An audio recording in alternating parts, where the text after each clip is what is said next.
चलो जी, second class करते हैं इनकम एंड एम्प्लॉयमेंट चैप्टर की। इनकम एंड एम्प्लॉयमेंट चैप्टर एक बहुत ही ज्यादा इंपॉर्टेंट चैप्टर है हमारा क्लास 12 का, और हम जो टॉपिक शुरू कर रहे हैं that is propensity to save.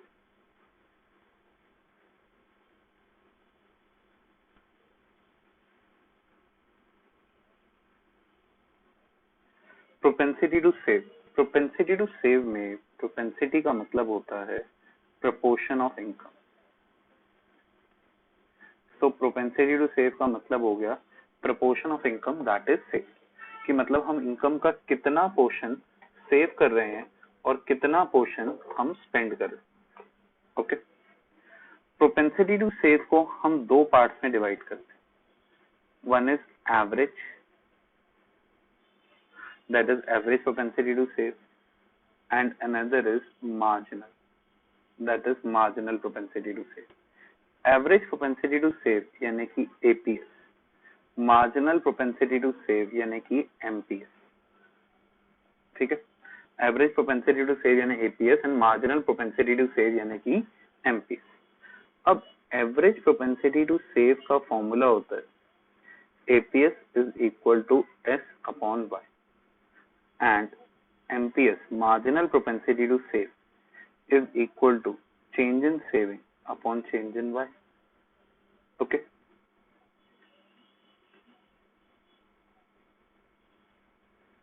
अब देखो,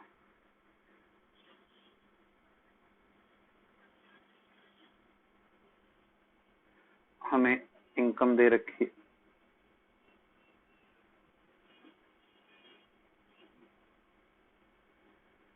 हमें कंजम्पशन दे रखी है,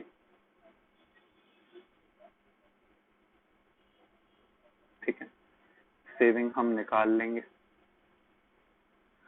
और उसके बाद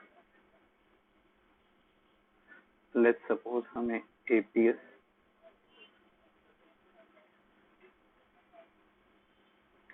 और एमपीएस निकाल।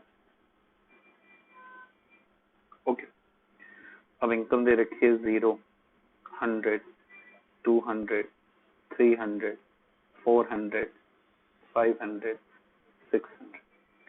कंजम्पशन दे रखी है 40, 120, 200, 280, 360, 440, 520। अब सेविंग निकालनी है। सेविंग क्या होती है? Saving is y minus C is equal to saving. Income है 0, कंजम्पशन है 40, तो सेविंग हुई -40। इनकम है 100, कंजम्पशन है 120, सेविंग हुई -20। इनकम है 200, कंजम्पशन है 200, सेविंग हुई 0। यहाँ पे सेविंग 20, यहाँ पे सेविंग 40, यहाँ पे सेविंग 60, यहाँ पे सेविंग 80। आती है बच्चे ये बात समझ में? अब APS that is S upon Y, पहला निकल के आता है डैश, इंफिनिटी कह लो या डैश कह लो, अपॉन में 0 है, ठीक है, we can say dash even. फिर आता है -0.2, फिर आता है 0, फिर 0.067, देन 0.10, देन 0.12 एंड 0.133। ओके, अब आप एक चीज देखो, अगर आप थोड़ा सा ध्यान दो तो आपको एक चीज दिखेगी कि जब ये नेगेटिव है, सेविंग्स आर नेगेटिव है, basically when consumption is more than income, APS negative है। जब कंजम्पशन इक्वल टू इनकम है, यानी at break even point, APS is 0 and after break even point APS is positive. और MPS निकालना चाहते हैं तो पहला तो एमपीएस होगा डैश, क्योंकि चेंज ही नहीं है। फिर -40 और -20 में कितना चेंज है? +20। ओके, +20। और इनकम में कितना चेंज है? 100, तो ये निकल के आ गया 0.2। फिर कितना चेंज है? 20, फिर निकल के आ गया 0.2। 20/100 0.2। तो हमारा एपीएस कॉन्टिन्यूअसली 0.2 निकल के आया। MPS, I am really sorry, MPS. अब एमपीएस जो होता है ना, MPS is slope of saving curve, it is constant to saving curve जो है वो कांस्टेंट होगा। ओके अच्छा जी, अब इससे हमें कुछ नॉलेज मिली एपीएस और एमपीएस के बारे में। एपीएस एमपीएस, एपीएस का फॉर्मूला क्या है, एस अपॉन वाई। तो हम एपीएस में पहली चीज लिखेंगे, it is the ratio of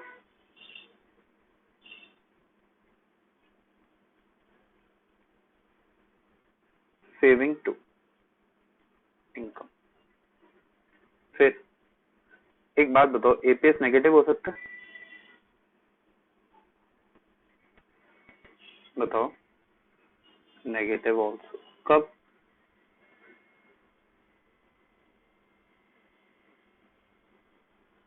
when consumption is more than income or savings are negative. APS is zero also. कब?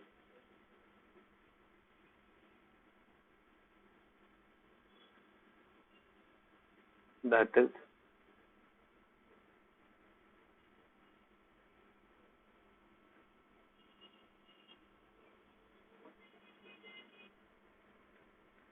APS पॉजिटिव कब होता है?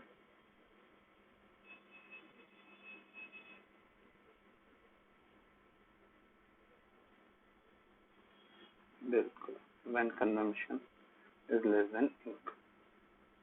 ठीक है। MPS, it is the ratio of change in saving to change in income, because MPS का formula भी यही है, change in S upon change in Y। It is slope of saving curve, its value lie between 0 to 1। We can say MPS is like this, 1 से ऊपर नहीं जाता। अब 10,000 ज्यादा कमाओगे तो 10,000 ज्यादा खर्च कर लोगे, 10,000 ज्यादा कमाओगे तो कुछ भी नहीं करोगे। ऐसा तो नहीं होगा ना कि 10,000 ज्यादा कमाए, चलो अब कम खर्चा करते, पहले से भी कम करते, नहीं ना। तो नेगेटिव में भी नहीं जा सकता, 1 से ऊपर भी नहीं जा सकता। These are key point for propensity to save. We have to do relationship between APC and APS, APC and APS. तो APC plus APS is equal to 1। अब भैया तो कहेगा APC plus APS equal to 1 कैसे है? So APC is C upon Y, APS is S upon Y. So we can write it like this, C plus S upon Y is equal to 1. C plus S comes out to be Y, so Y upon Y is equal to 1. Therefore APC plus APS is equal to 1. Similarly, if we do relationship between MPC and MPS, relationship between MPC and MPS,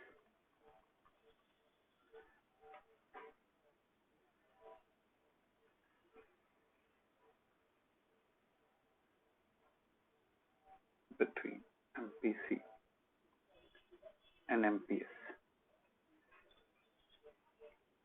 So MPC plus MPS is equal to 1, because this is change in C upon change in Y plus change in S upon change in Y equal to 1.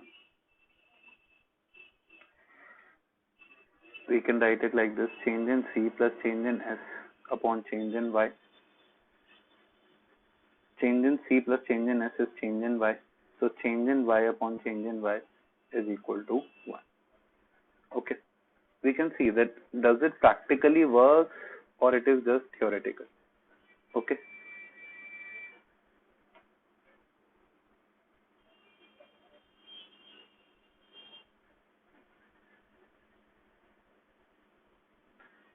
okay, we are having APS and MPS. Let's find APC. APC and MPC. In order to find APC and MPC, APC, that is C upon Y, and MPC, that is change in C upon change in Y. So 40 upon 100 dash 120 upon 100, that is 1.2. Then 200 upon 200, that is 1. Sorry, 100 is 2, 1.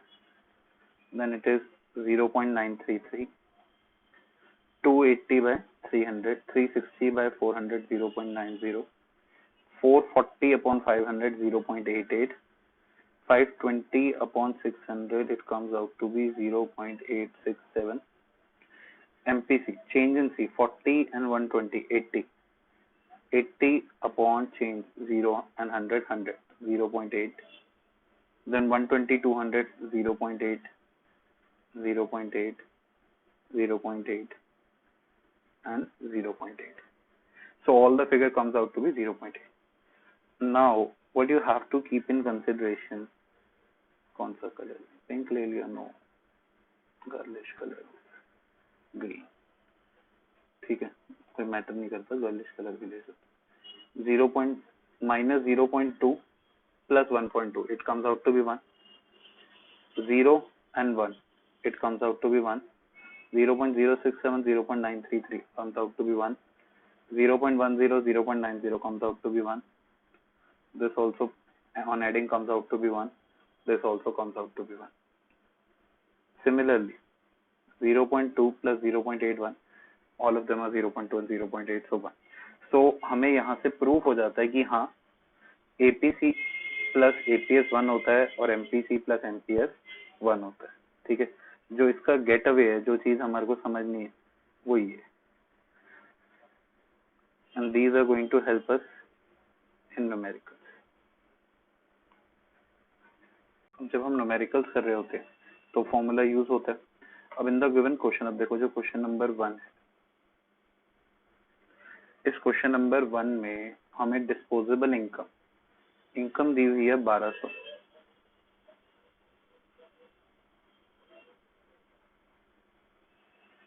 Income दी हुई है 1200 और consumption expenditure दिया हुआ 800, और ये हमसे कह रहे हैं एपीसी कैलकुलेट करो. तो ये तो बहुत आसान है. APC is C upon Y. So 800 upon 1200 is equal to APC. That is 2 by 3. That comes out to be 0.67. This was the A part, first part. अब हमें second part करना है. तो second part के लिए savings are 500, income is 5000. Calculate APS. ये भी easy है. APS is S upon Y. So 500 upon 5000, that is 0.1. If income is 1000, consumption is 750, find APS. अब एक तरीका आप S निकाल लो 250 फिर सॉल्व कर लो, या आप APC निकाल दो 0.7 से, तो APS अपने आप 0.25 होगी क्योंकि APC प्लस APS 1 होता है. आती है बच्चे, बात समझ रहे? Derivation of saving curve from consumption curve.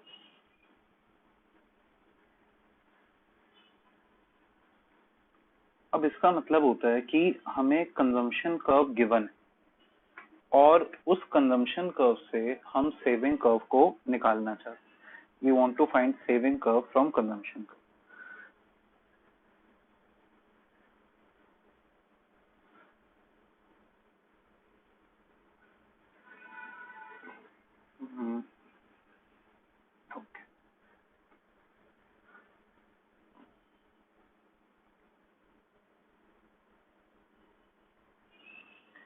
X axis, Y axis. X axis पे आती है इनकम, वाई एक्सिस पे consumption. Okay, this is part A of the diagram. और हमें जो है वो कंजम्पशन कर्व दिया. ये कंजम्पशन कर्व गिवन है सीसी, और हमें क्या करना है, हमें सेविंग कर्व जो है वो डिराइव करना. We have to derive saving curve.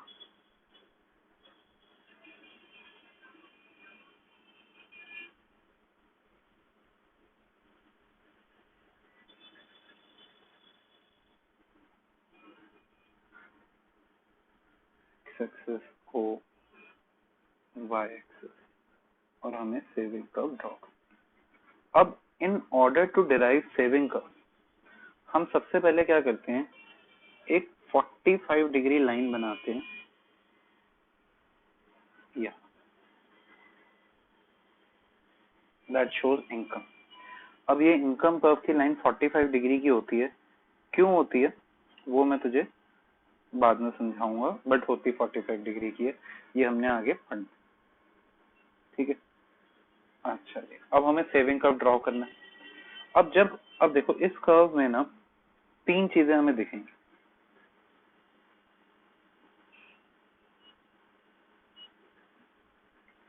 एक यहाँ पे हमें दिख रहा है डेट सेविंग,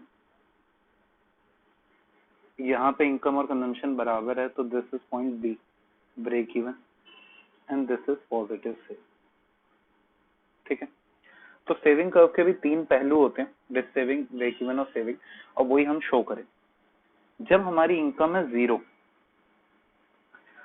तो दिस इज ऑटोनॉमस कंजम्पशन। अगर इनकम है 0 और मान लो खर्चा होता है 300, तो सेविंग हो जाएगी -300, तो मतलब हमारे को एस पॉइंट यहाँ पे मिले, समझ रहे हो, ठीक है। अच्छा जी, फिर इसके बाद जब हम आ जाते हैं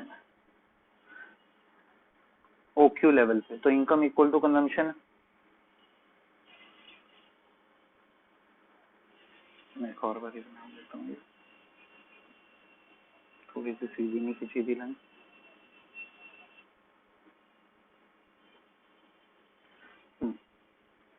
अब यहाँ पे ओक्यू लेवल पे हम क्या देख रहे हैं कि इनकम इक्वल टू कंजम्पशन है, तो सेविंग 0 है। तो इसी चीज को जब हम यहाँ शो करने की कोशिश करेंगे,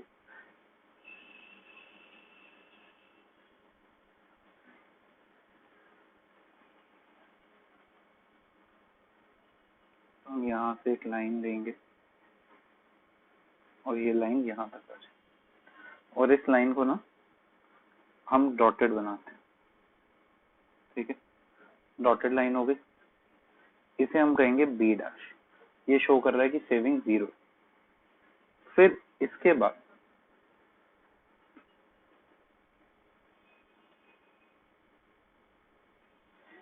हम OQ1 लेवल को शो करेंगे, जहां पे सेविंग LM है, क्योंकि इनकम ज्यादा है। तो जितना अमाउंट ये ज्यादा है ना, अराउंड 2 लाइन्स, तो हम यहाँ पे मार्क मार देंगे, L डैश, डैश बड़ा लग गया, L डैश M डैश। अब हमें 3 पॉइंट्स मिल गए। अब हम इन 3 पॉइंट्स को जोड़ दें। हमने कमाल का सही बनाया है, देखो इससे अच्छा कमाल का क्या हो सकता है। आप पेंसिल स्केल पे बनाओगे तो फिर भी आप थोड़ी सी चीटिंग कर सकते हो, but see this is truly accurate. तभी ये तीनों पॉइंट एस, बी डैश और एल डैश एक ही कर्व पे हैं। So this is the saving curve, this is the part B of the diagram and saving curve is direct. बताओ ये समझ आता है आपको? This is the explanation. Saving curve can be directly derived from consumption curve, as saving curve and consumption curve are complementary to each other. In order to derive the saving curve from consumption curve, the vertical distance between income and consumption is considered, which shows debt saving, break even, and saving at different level of income.